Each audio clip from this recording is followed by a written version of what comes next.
dishes? Help you do the dishes? Well, they're your dishes as much as mine. But you don't have a cock. What's that got to do with it? A cock means you don't wash dishes. You have a cunt. A cunt means you wash dishes. I don't see where it says that on my cunt. Stupid. Your cunt, pussy, gash, hole, or whatever it is round like a dish. Therefore, you must wash dishes. My cock is long and hard and straight and meant to shoot like guns or missiles. Anyone can see that. Speaking of shooting, I need to shoot. Oh, that is, you know, drop my load, shoot my wad, get my rocks off, you know. I have to come, that is. I have to come. No matter what, I have to come. First of all, the play was release for me when I wrote it, because it gave me a chance to really let out a lot of anger that I had, especially in the sexual scene, about being used. And it frightened me a lot when I first did it. But now, after having worked on it for a while and then working on it with Faith and Sherry, you know, watching them go through the kind of, Sherry had a lot of trouble with her role as the girl because that's the role that she always never wanted all her life. She was afraid of being seen like that.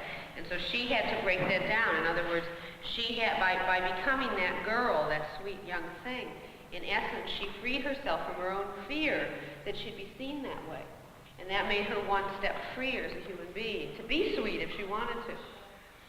And both Faith and Sherry liked playing the male role better. But whatever kinds of fears you have, fears of being aggressive, fears of being seen as a sweet girl, whatever kind of fears, they all come into operation when you're doing this play.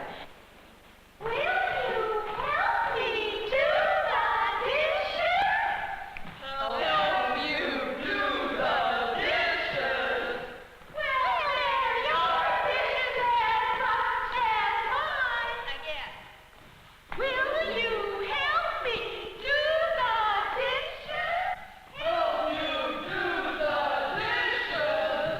Well, they're your dishes as much as mine. I don't remember when it first occurred to me to start a class for all women. I know it must have been somewhere in the spring of 1969. Like a little Barbie doll. And you've got to find a body position that's comfortable for you to do it. Help you do the dishes, but you don't have a cock.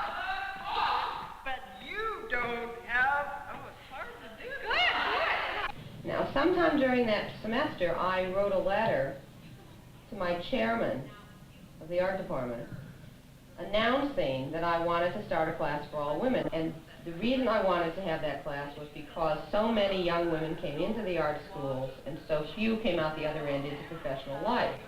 And that I felt it was my responsibility as an older woman artist to begin to feed back some of my information about my struggle to them and allow younger women to benefit from my experiences. What does that? Start with what? What does that have to do with it? You have a cunt. A cunt means you wash dishes. I don't see where it says that. Me, I need to. I need to.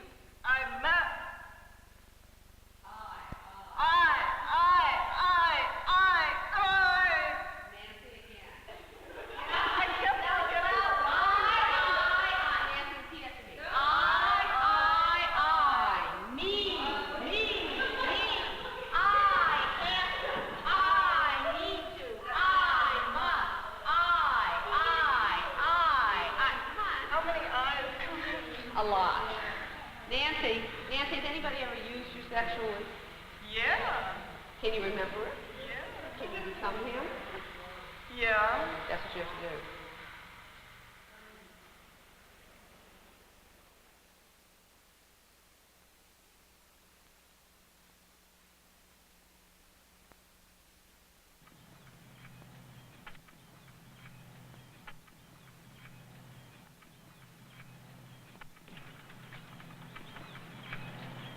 Bye, Cap.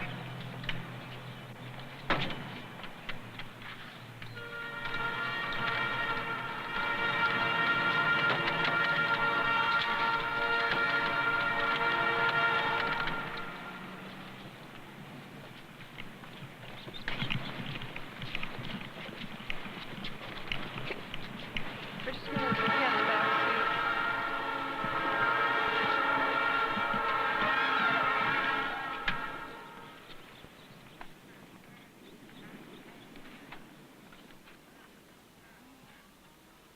The male art community was not, like, it couldn't serve me the way it served men. First of all, because my imagery was different, and so they didn't understand the nature of my work, so they couldn't do anything but they couldn't really give me support for the areas I wanted to develop, because where I wanted to develop had to do with my own femaleness, and so the men couldn't help me with that, so I really had to be completely alone. At the point at which the environment was real, suddenly my desire to be alone broke down. All of a sudden I didn't want to be alone anymore, ever, again. Yeah. So I said, I don't ever want to be alone again, not for 1 minute, you know. So the girl said, okay, well, you know, you come and you have as much being together as you want, you know, because you've had so many years. Like, I started thinking, how could I have spent all that time alone? I mean, I spent 7 years in my studio alone. I mean, I'd stay in there for 5 days. I wouldn't see anybody. I have no idea how I did it. I did it because I had to. But all of a sudden, I don't have to anymore, so it all broke down. So I didn't want to. So then I started thinking, what's the matter with me? Because I started having normal feelings, you know, like most people have, like they don't want to be alone all the time. And it freaked me out. I thought, you know, I'm breaking down. You know, I'm copping out. I'm afraid, you know. And it took me about 3 weeks before I realized that it was normal to have those feelings of wanting people to look at my work, wanting to have sharing, you know, of ideas, wanting to have people who knew what I was doing. You know, it took me a while to think that that was all right, because I've spent so many years, you know, isolated from that, feeling that there was nobody I could trust. You know, and I had to really be careful and guard against anybody, like, pushing me in a direction that I didn't want to go, away from what I knew was myself.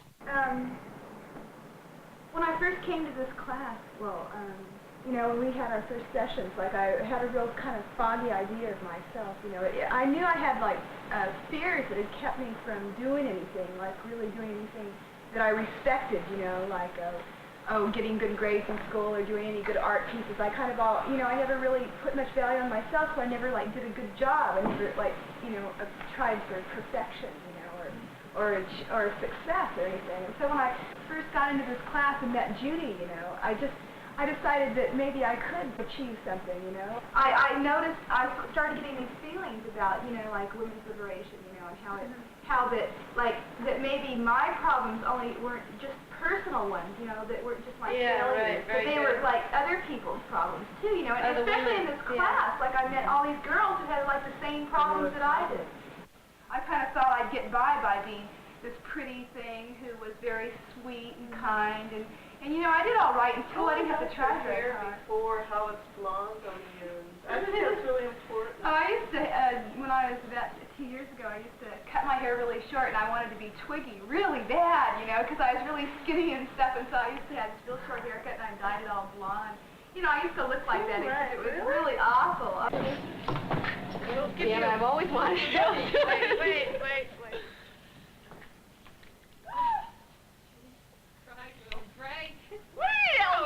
What do I have, an elephant? That's a 2 by 5. Huh? Oh, I do push-ups. I can do push-ups. In the How morning. many push-ups? 20. That's good. If I really busted my ass, I could probably do 25. Let's not call it men's whole push-ups. Yeah, I never understood that. Oh, well, look at that. I kidding. I'm lucky I can just do that. Guy would show off to me. Oh, fantastic shot.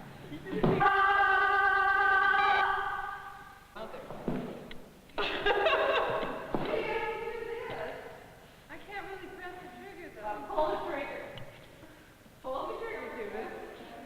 Pull the trigger, Judith, and make a noise, and you'll kill me. Come on, Judith, shoot me. Shoot me, Judith, come on.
Oh, I just kept saying, every time two friends I've had have died by guns like that, I just couldn't stand watching it.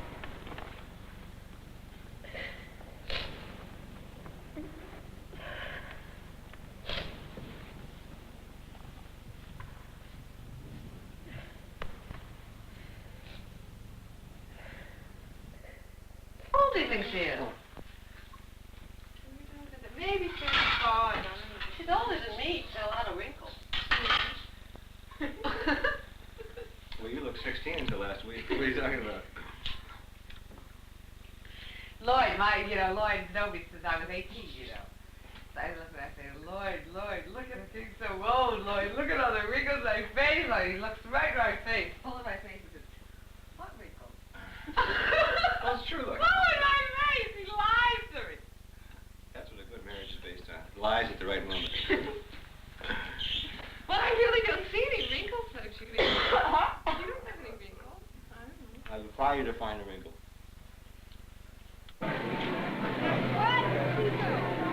Okay, go. 1, 2, 3, 4. C-C-C-U-N, U-U-U-N-T, C-U-N-U-N-T, C-U-C-U-U-N-T, C-U-N-T.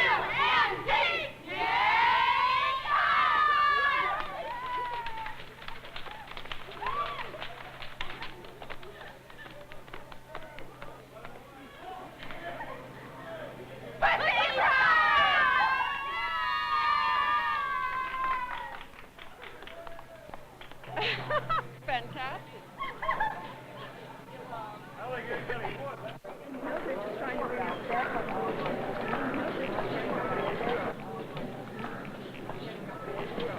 Hello? If you could calm down, thank you. It's with great pleasure that I introduce to you T. Grace Atkinson, whose work and writing for a long time I've admired, whose political theory is among the most brilliant political theory being written at this time in history, I think. Yeah, so T. Grace Atkinson.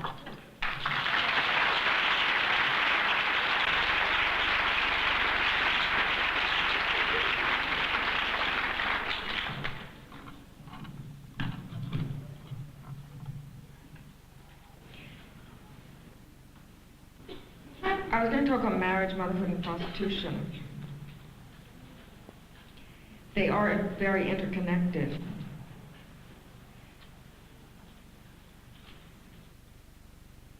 How many women here are married or plan to get married?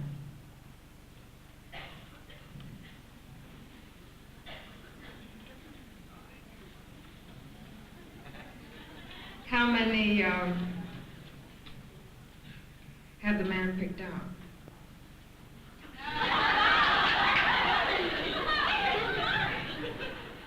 How many of you have read the domestic relations laws?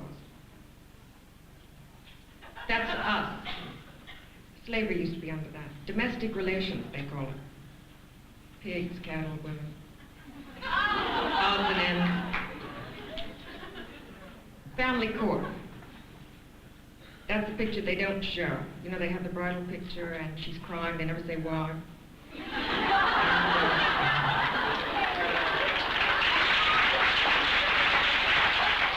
In addition to that, she's pinked, right? So they get you to buy another deodorant for that special day, the execution, right? I talk mainly to women, in other words, in my mind.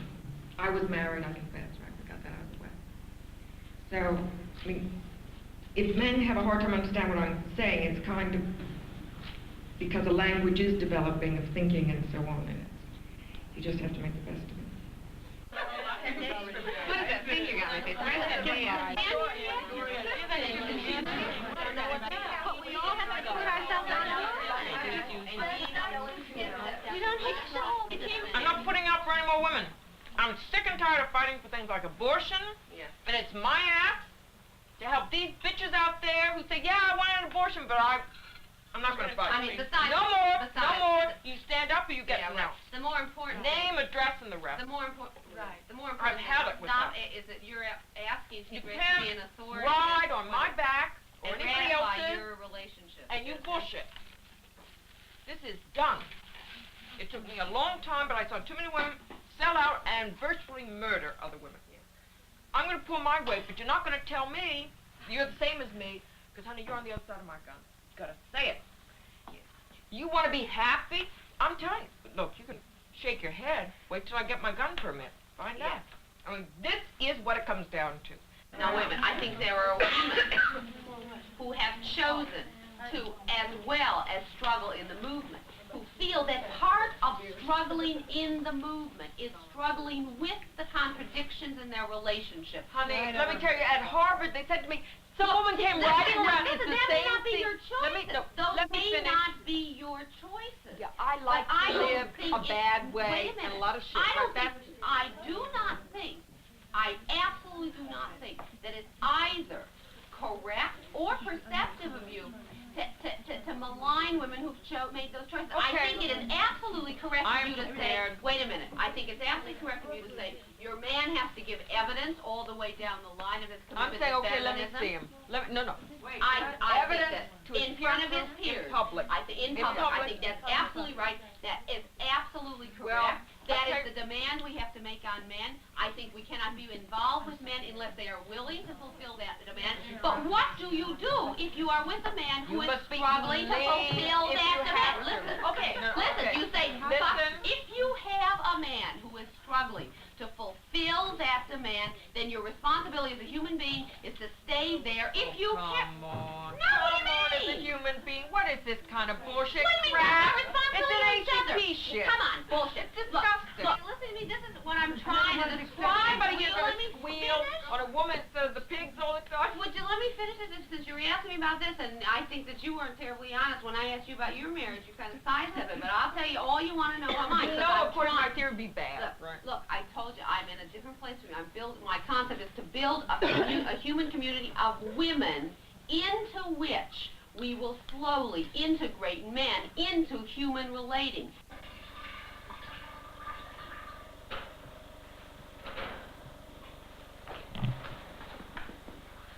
The light of Cheryl Morgan on the clock.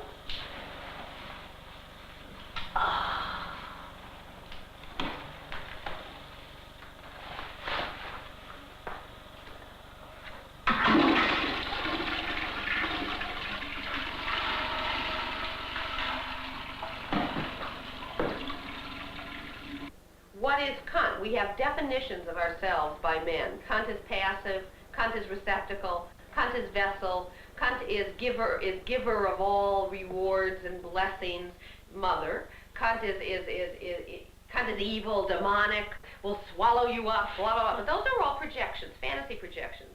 But what we have to do is we have to seize our own cunt, grasp it firmly in our hands, and proceed to announce what it is.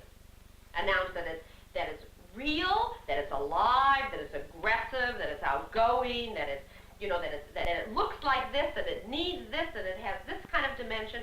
And what does that mean? That means to really take control over our own identity as women.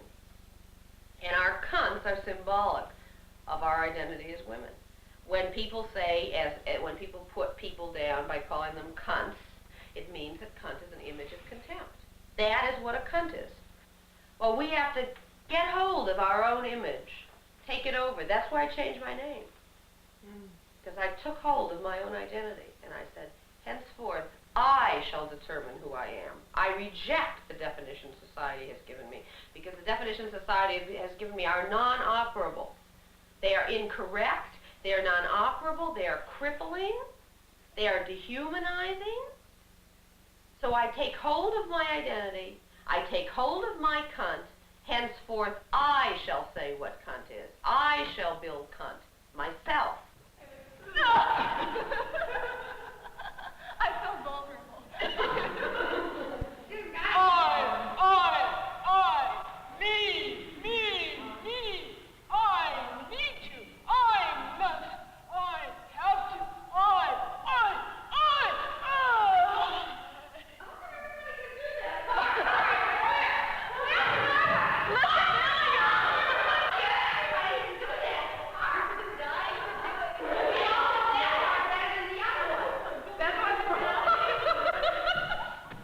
Was it all right? Did I do it right? Yes, it was fine. Now, let's go to sleep. You know, sometimes I wish I could come too. Now, you know you don't have to, like I do.